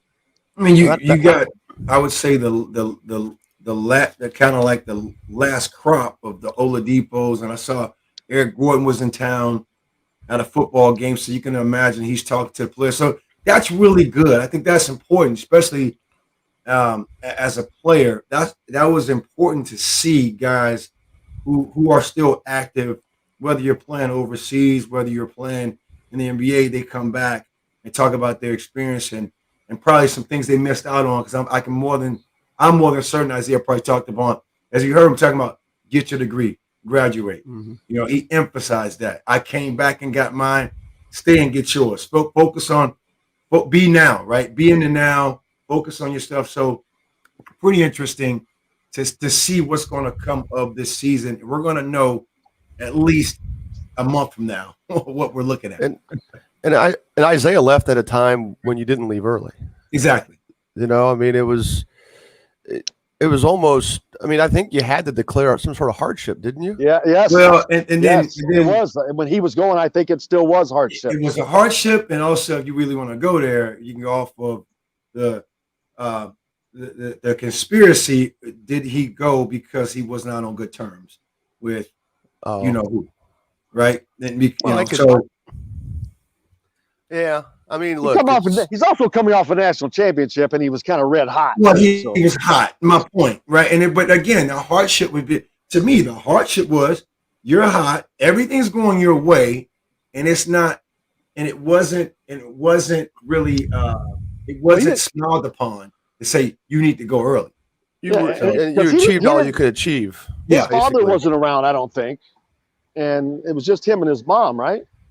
Well, I believe so, right? But I think it was one of those. We're going to do what's best for us, which I'm not saying it's always the popular. But she made him come back and get his degree. From what she was the one that made him come back and get his degree too. Right. And I could see it being unpopular with the coaching staff, of course, because at the end you didn't prepare for it. You're losing you. That's what I'm saying. You're an all-star, man. You're losing an NBA all-star. Right, absolutely. Absolutely. That's why. But I never heard that Isaiah was ever I mean, look, playing for coach. I mean, I didn't play for Coach Knight. So you're going to know this better. It's demanding. That's. Well, I'm not saying it's true, but I'm saying I'm not saying it's true. I'm not. But I'm just saying, I can know how persuasive a Coach Knight could be to damn near make you feel bad about something you're trying to do, even though I know he knows it might be the best day for you. It ain't gonna be easy to let Isaiah Thomas go. Right. Well, yeah. That's all I'm saying. That's all I'm really saying. It wasn't like it was a bad, but like, are you sure you're making the right decision? Like, I could probably see something like that happening. I'm not saying I know it happened or not, but. Are we late for a break, John? Is that what you're trying to tell me? That's perfect. Let's take a quick break. We got more coming up here on Indiana Sports Beat Radio. Charlie Miller, Jim Reamer with us right now. Back with more right after this. We'll be right back to the Golf Club at Eagle Point Studios for more Indiana Sports Beat Radio with Jim Coyle, presented by Andy Moore Honda of Bloomington and Southern Stone Restaurant. Oh, whether it's a celebration or oh my God. Did we lose? Jim, all right? Yeah, this staying on this concrete for 2 hours, it ain't no fun. I ain't gonna lie to you, boy. Why don't you take a chair with you, like a little stadium chair? Well, I could have stayed home after I got here and realized that there's no press conferences today. Oh. I mean, I'm sharing George Taliaferro's base here with him. Yeah, I've always got one of those little stadium chair, or not stadium chairs, but one of those. I got so much crap I got to carry as it is already. Oh man, first world problems, man. Yep, it is. It is. I worked a wedding. I had never been a friend of mine needed a very affordable option for a photographer for her wedding, and I was hoping you were going to tell me you sang. You were the wedding singer. No, nobody wants that. No. I know. That's why I was hoping you were going to tell me that's what happened. Yeah, no. There was a good freshman camp Saturday that I went to that we could talk about a little bit. 3 or 4 guys, especially, that will, I would say, be high major guys. The one most everybody knows about is Trent Sisley, who Purdue has already offered. But does Purdue have any freaking scholarships left? Does that matter now? I'm kidding. Yeah. I mean, no, because they will. There'll be somebody that leaves. Well, yeah. Harms. What a dumbass. I'm still thinking what a dumbass move he made. Who was that? Harms.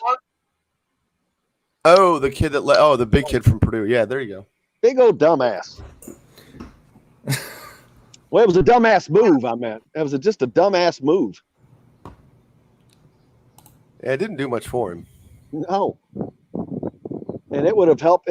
Purdue probably could have been really good better if he'd have been there too. Yeah. Just having that damn body. Thank God he wasn't.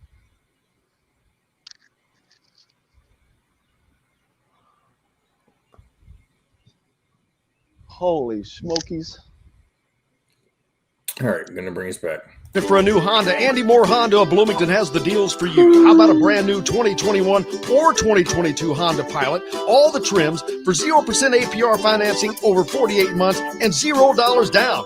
Or how about a brand new 2021 Honda Passport? Also 0% APR financing over 48 months and $0 down. Get more to your door with AndyMooreHonda.com. Come see us at the all-new Andy Moore Honda, now in Bloomington. This segment is brought to you by Bubba's 33 in Clarksville. Pizza, burgers, beer.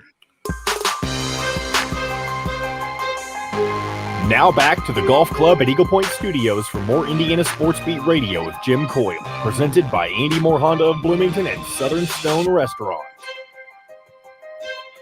Welcome back, Indiana Sports Beat Radio. Don't forget about our good friends at Southern Stone Restaurants, usually site of the coaches' shows. No coaches' show this week at 7:05 on Wednesday, so it's not there, the bye week. So, but you can still go there and have a great dinner, which they have that. I had their new fried chicken last week, man. It was incredible. Got a brine on it. It was pretty daggone good. But corner of Patterson and Rogers right there in Bloomington, so make sure you check them out. Welcome back, Indiana Sports Beat Radio. Charlie Miller, Jim Reamer along with me. I'm coming to you from the Indiana Football Complex unnecessarily, as there's also no press conferences today because of the bye week. But we do have a Zoom presser as soon as we finish here today, and maybe we'll find out the status on Michael Penix. He left the game with an injury to his shoulder, his throwing shoulder.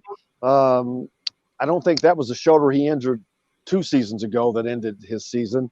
I think that was the opposite shoulder, but no idea if that was a serious injury, precautionary, what's going on. But we'll most likely find out today with that. So we'll let you know as soon as we know, and that's coming to you as soon as this show ends. We'll go into that press conference and we'll get that up there. But I'd hate to see his season. I would hate to see him have a 4th season in. I mean, that would be just the most mind-boggling thing I've ever heard of an athlete. He is a tremendous athlete. I mean, he's an elite athlete. But my goodness, if that were to happen, that would be. I don't know if I've ever heard of someone having 4 consecutive season-ending injuries. I'm sure it's happened, but I've never heard of it. Yeah, something in me said, don't say this, but something in me says, like, okay, who cares? I'm hoping they're not going to shut him down because he's not playing well. Because you just never know sometimes with programs, right? I mean, this might be a good time to say, man, let's just move on. Like, you're not going to play.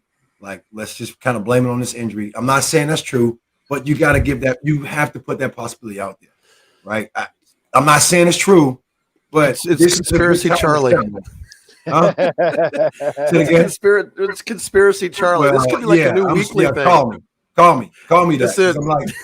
I'm like, man, it's so tough sometimes, man. And that's just the jerk in me. Where it's like, well, man, no, it's a lot easier. It's a lot easier to do it that way. You're losing.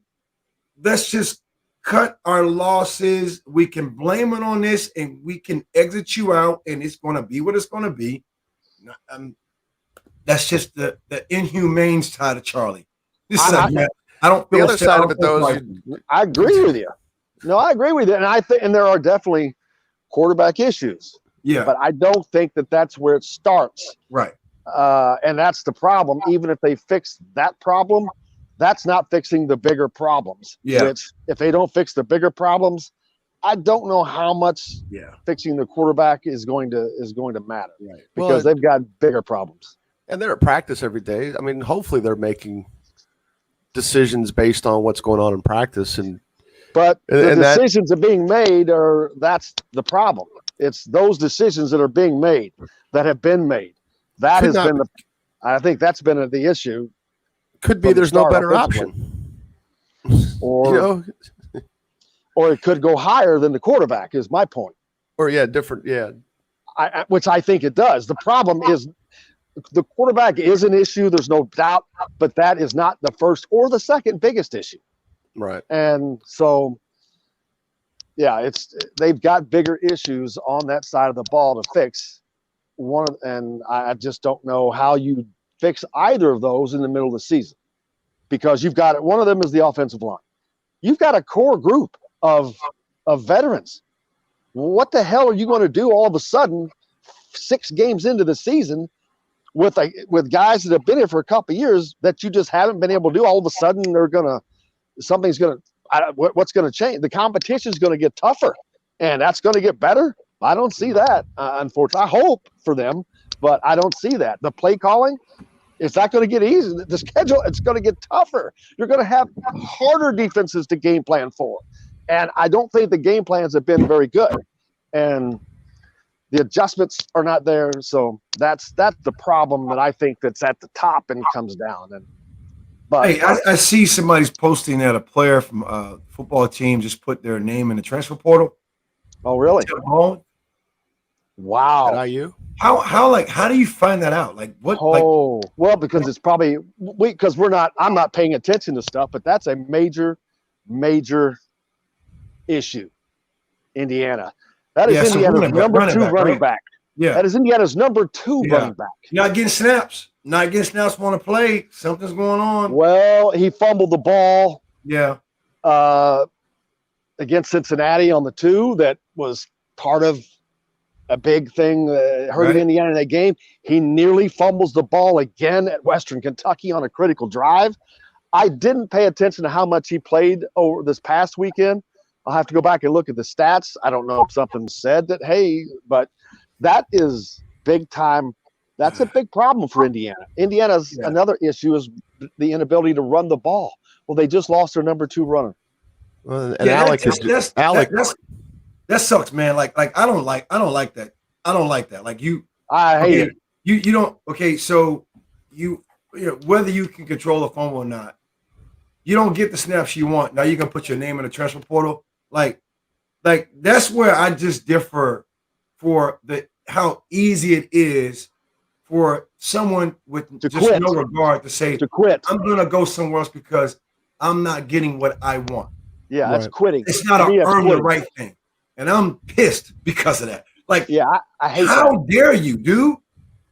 Seriously, you almost fumble. You fumble. You don't play well. Now you want to get first team reps, first depth chart reps. Suck it up, man. That's just. I might be wrong, man, but I'm like, that's too easy, guys. That's way too easy. Yeah, I don't like the fact that you can just quit on anything now. But it is what it is. But man, that's a serious deal, though, and that's something I didn't see coming. And that might be something that coach was going to address and try to get ahead of, right? With something he's going to address now. Yeah. Yeah, it's probably a good thing that they don't have a live presser today. It probably would not be very comfortable coming off of that loss, and then of course with this information now coming out, that's a surprise, man. Man. But of course, nothing should ever surprise you anymore in college sports. No, it's just golly, yeah, man. I didn't play, so you know, and to me, that's one eye open, paraphrasing. For several weeks. For several weeks. That's not something you just come up with. Right. So again, wake up. Are you paying attention in the classroom? Are you studying? Are you taking notes? Or are you more so on the phone talking to whoever else, coach-wise? Okay, hey, we'll get you all the reps. We're gonna get situated, and your entourage and people. That's not, you don't just put your name in a hat. You don't just do that. That's weeks coming up, and now you got the game, the right storm to put it out there to say, okay, we're going to move on now. Now you also add to this, he's the second. Samson James left through the transfer portal this season. So now you've lost 2 of your top 3 running backs through the transfer portal this season after, I don't know if that's Delon McCullough putting pressure on them, if it's not performance, if it's them not getting the ball. I don't know what it is. I don't know what's causing it, but I'm just saying that's 2. That's 2 out of your top 3, and your offense is in the tank right now. That is not a good sign for Indiana going forward. Well, and you know and because of that, you probably know they're not going to run the ball a lot. So that means you're talking in positions. We're not getting a lot of reps because they got to air the ball out. We got to win. We may not have that opportunity. And now you got to force them to throw the ball, but the offensive line has not done a very good job of protecting the quarterback, and Indiana has not done a good job of throwing the ball. Yeah, that's tough. Whew, that sure shakes things up. Yeah. Man, I did not see that coming, but wow. The Zoom call is going to take on a lot more significance now at 11. We have the update on Michael Penix. And the fact that Indiana just lost their second of 3 running backs through the transfer portal of the season, not good for the offense. And man, I don't know how as a head coach you have to navigate through these waters. Tom is going to have to talk about the fact that the offense is not performing, and that buck stops where it stops. And to me, it's the offensive coordinator is completely where this lies at his feet. Yeah. Well, it's easy. I mean, with guys like me, always kind of look at performance first and try to figure out. I sort of work my way up the ladder to get to coaching because it's hard to say some of this stuff when you're not at practice ever, let alone on a daily basis. It just becomes it does become simple speculation. But but still the decisions made to put certain people on the field or in my case, certain people on the court.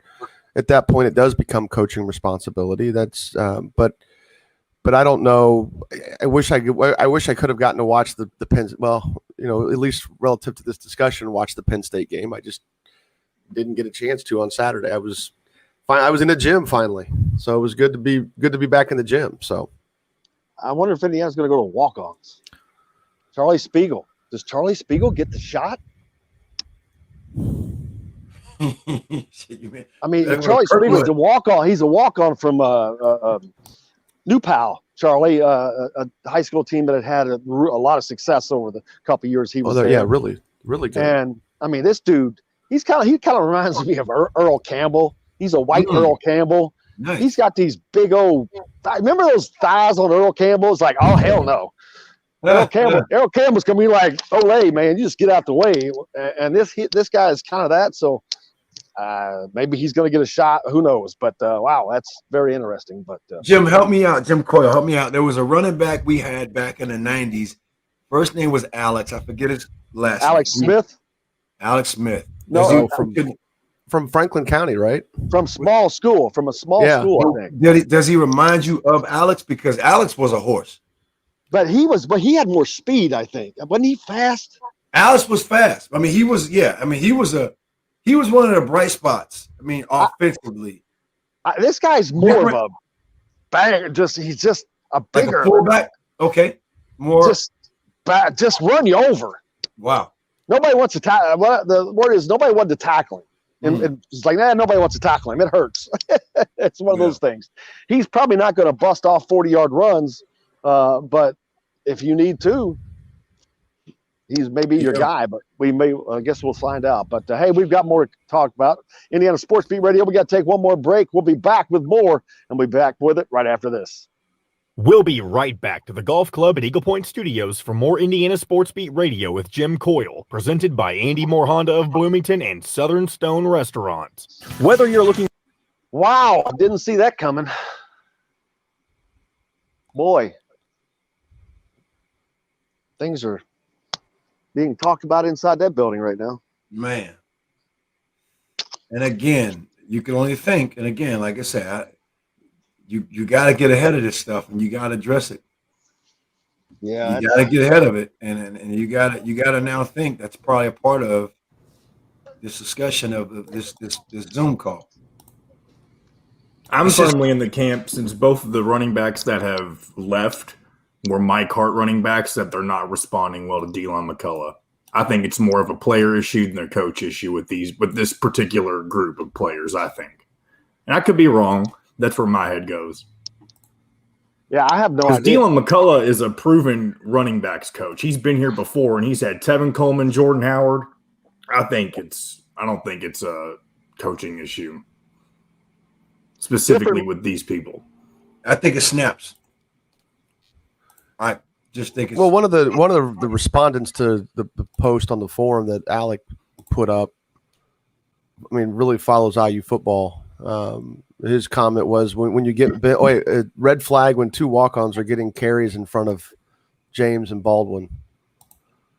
So yeah, Irvin Poindexter's been getting some snaps too. Yeah, so it seems like some of this decision's already being made. And who are the walk-ons? Oh, I don't know. I just was Poindexter probably. Yeah. Well, not in the game. They weren't getting. Irvin Poindexter has, and he's had some. Yeah, good but Spiegel hasn't, though, has he? Not as many, and maybe I'm thinking of someone else. But I was gonna say, has he even been in a game? Maybe it's not Spiegel. I can't think of. Who I don't think so. Would be. I'm typing up the box score. You probably will not see Spiegel other than 4 games because they'll do the red shirt thing, where you don't burn a year. Yeah. Well, that's last year's game. That doesn't help. Here we go. See if this helps. No. How do you find? Oh, Indiana. I guess I could go Indiana men's, Indiana football schedule. Hey, coach. Paycheck. Let's do that. Box score. Yep. Let's see. Yep. Carries for Indiana. Poindexter and Baldwin. So Poindexter had 2, Baldwin had 1. Last week, against Penn State. Yeah. 1 carry in that entire game. Down. Get more to your door with AndyMooreHonda.com. Come see us at the all-new Andy Moore Honda, now in Bloomington. This segment is brought to you by Aurora Specialty Sleep Clinic. Now back to the Golf Club at Eagle Point Studios for more Indiana Sports Beat Radio with Jim Coyle, presented by Andy Moore Honda of Bloomington and Southern Stone Restaurant. Welcome back. Indiana Sports Beat coming to you from Indiana University Complex here today. Brought to you by Aurora Specialty Sleep Clinic. Former dentist and IU basketball player, Dr. Steve Green and Brian Evans. Go see those guys. Help you get the sleep you need at Aurora Specialty Sleep Clinic. Talking about the Indiana football situation right now is Indiana losing another running back to the transfer portal, Tim Baldwin Jr. Just happened doing that today. Kind of a surprise, man. They lose their second out of their top 3 running backs to the transfer portal of the season. Not good for Indiana and not good for them as the season continues because the offense has had problems, obviously, we've seen, and that's going to continue. They have not had much of a running attack, and that can't get better when you lose 2 of your top 3 guys.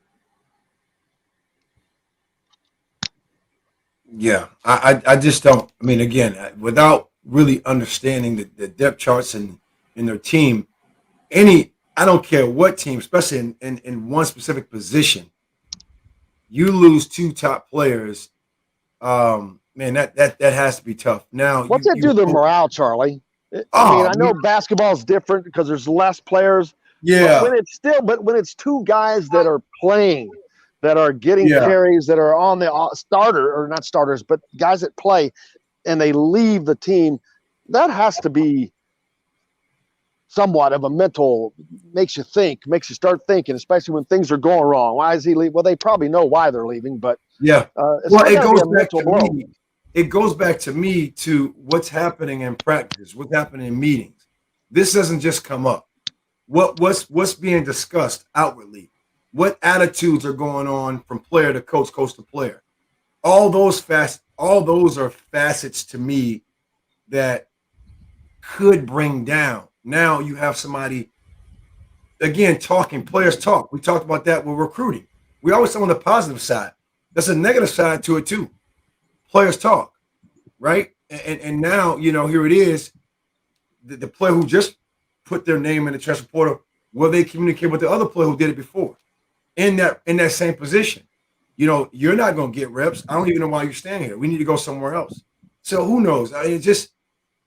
I've been around on both sides. That actually happens a lot because, again, you want the best interest for your fellow peer. This is just a difficult time because you also are losing. And I think you're thinking more about you as a player than what you can do for your team. I will say this, just to mention it, part of Michigan's resurgence, their running game has really given their offense probably the biggest shot in the arm. Yeah. And I can't say that Mike Hart had that effect when he was here. Don't know why, whatever, but it's working up there, but for them. So what's coming up, Jim Reamer, and the rest of the week in basketball? What do you got recruiting wise? What are those guys doing? Are they what's going on? Well, I know the fall league that I run, the Metro Indy Basketball Fall League, starts this Sunday at Pacers Athletic Center in Grant Park. So it's going to be about a 360 player league, if not a little bit more. We probably will get into the 40s in terms of number of teams, as we're still taking 2 teams have entered since we started doing radio here, or since I started. Nice. This hour. It's been very competitive. We typically get the best players in Central Indiana, and then we get kids from across the state too. So it's a 4-week league up in Westfield, and it's there's not a lot of coaching that goes on up there, but it is coaches that coach situations, especially as ones that enter their teams. I'm putting in my team. We do have a lot of good guys that enter individually, and then I put teams together. that's the way the league was for the up until about 3 or 4 years ago. Is everybody entered individually, but then it just became easier to get guys that came in as with teams. Right. And then I realized it became easier work for me to only have to deal with certain number of coaches versus 300 kids. But it's been a fun league. I started it in 2007, and it's been growing ever since. So I did go to a really good freshman camp Saturday that Eric Gardner runs for Prep Hoops. They do an excellent job every year, especially with this freshman camp. It's a great opportunity to see guys for the first time. Again, it's a camp setting, so there's not a lot of defense. There's not a lot of, there's no preparation. It's just guys playing. But you also get a chance to see who has a good feel for the game and who there was a kid yesterday that never passed the ball, and I heard parents, chit-chatting, and even the guys that I was sitting with that were doing some of the evaluations were commenting it as well. And so it's important to always play the game, in an intelligent way. And you could see some of these kids trying to figure stuff out as they're learning to play with basically 9 different. I mean, they know each other, but these are 9 guys they probably have never played with before, right? Or most of them haven't played with before. So, and Charlie, I'll talk to you. What you're doing, everything you're doing.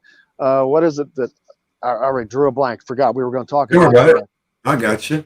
I appreciate it. So, as Jim Reamer's in the gym and doing his thing, what he loves and his passion, I've actually just created a shot fix program, Jim. Yes. And it's an 8-week program, man. I'm very excited. It's about 10 years plus in the making, man. Not just putting out things just to do it because you can, but doing homework and research of, looking at the traits of elite players and why they're consistent, repeatable, and accurate when they shoot the basketball, and put together a thorough program, and that's teaching, not just drills. You're teaching, you're giving your viewpoint, your perspective, the results you've been able to create in players over the last 10 plus years. Super excited about releasing that coming very soon. I definitely will have it on the link on the page, man. So yeah, man, super excited about it. What all is it going to entail? Is it a book? Is it videos? Yeah, So for me, I like to look at it just the way we learn as humans, right? So it's going to be video tutorial where I'm teaching you, I'm giving you step by step, what each body part's doing, in detail, lower body, upper body, combining both of them. The way I like to shoot the basketball, the way I teach it across the country, I call it block and tuck method. How your hands hold, things that we don't talk about with sight, elbow alignment, very simple things, but these are very digestible videos, 2 minutes, 3 minutes at best. We have a calendar. I think that's big. My formal name of my company is called Plan, Organize, and Attack. That goes back to my Coach Knight days. Not just doing something, preparing for it, giving players a calendar, telling them exactly what they're going to do. Again, making it digestible. You're going to do these certain things on these days, and it's an 8-week program because that's how long it normally takes for you to really get a habit started, the behavior modification. 30 days, baby. It takes 21 days to form a good habit. Is that right? Well, 21 to start it, but I feel 8 weeks to really give yourself an opportunity. Oh, yeah. And for me, this is the biggest thing. The biggest thing, guys, is I think we all do things that are proven as far as results. You have to find your worst day to get stuff done, right? And it's like you find and I talk about that. It's great to have drill skills, information, but you got to find the worst day of the week to get at least 1 or 2 things done. Then more than likely over time, it can become a habit. And that's what I put together in this program. It's like a basketball diet. Well, that's what it is, man. I mean, seriously. Basketball diet. Yeah, and when it's done, I would love to have a segment if possible to go over, screenshot it because it's computer living. You can have it on your tablet, on your phone. You can have. I mean, it's a easy to follow, user friendly, intuitive program that I'm excited about releasing. Yeah, that's a perfect name for it. A steady diet of basketball, baby. Yeah, man. Jim, are you logging off early? Yeah, I'm going to probably cut out 5 minutes early so I can catch the press conference. I was going to say before I wanted to get that before I started talking here if you had to go, but hey, just interrupt. We won't need to because of I need early to. Anyway. I need to so I can get to the presser, brother. I thought it was on Zoom. It is at 11. But we'll be done at 57. Remember, we're early today. Oh, I did not realize that. Perfect. So I don't Charlie, we've got 2 places in central Indiana that are just like facilities, right? That are just shooting. 360 Yeah. with Fred Jones, and then there's a new one, Hoosiers Shooting Academy on the southeast side. Okay. That's new, run by a guy named Paul Schwartz, who has a little bit of college experience, also some high school coaching experience. And I just think that I've not been in either facility. I know that Paul does his own stuff. I don't know how involved Fred is in the day-to-day, but I know he's really never left Indiana. Mm-hmm. So, I mean, at least from a residential standpoint. So he's dropped down some roots, but I know a lot of guys that go there and it's a great chance for them to build habits. Do you shut down guys playing when you have to rework their shot? No, because I mean, just for me, because I mean, like rework it, like take something that's.